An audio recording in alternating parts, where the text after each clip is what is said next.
So welcome to my journey from startup to profitable business in 100 days or ideally less. Today I want to talk about a concept that I came across a couple of years ago called Who Not How.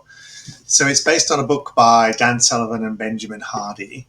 One of the things that you'll start to learn depending on how much business experience you got is that there are no secrets. Marketing loves to say the secret to this, the secret to that. There is no secrets, there's just stuff you don't know. And the idea behind this concept is that when you try and figure everything out, like how do I scale my business? How do I create a landing page? How do I... You're often asking the wrong question, because how do I tends to come up with problems, whereas who do I helps you kind of get solutions. So this could be something as simple as looking for a mentor or advice in something. So rather than trying to figure it all out yourself, you need to start to figure out who can help me. And it's just a subtle little shift of just three letters. Both of them are just one word. But it also depends on the sort of where you're at in the stage of your life. And the book talks about three types of self. So the first part is that if you are not, emotionally self-aware enough, you tend to figure you have to figure it all out yourself. You try and stay sort of in your own little bubble, and you're operating out of fear, anxiety, and dependence. They talk about the next level is the authorizing of self, where you develop a sense of self.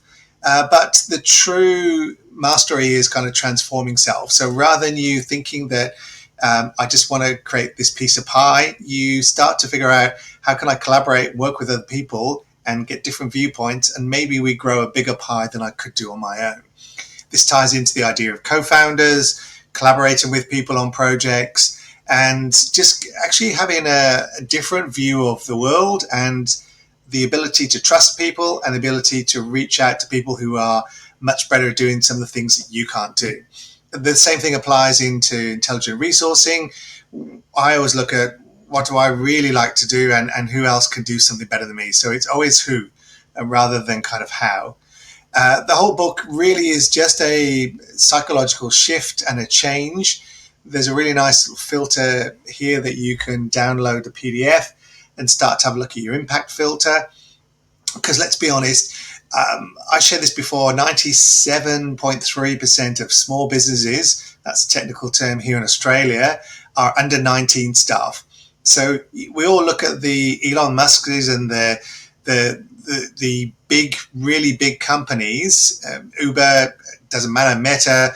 That's not realistic. The vast majority of us are going to end up with a reasonably small business. And so sometimes you need to look at, how am I actually going to achieve my big impact? Can I really do it myself? Or do I need to lean into other people who can help me with that? So I encourage you to either read the book, I really, really like this one, or to start to figure out who inside of your network can get you to the next level and the next level and the next level, rather than trying to think you've got to do all yourself and how.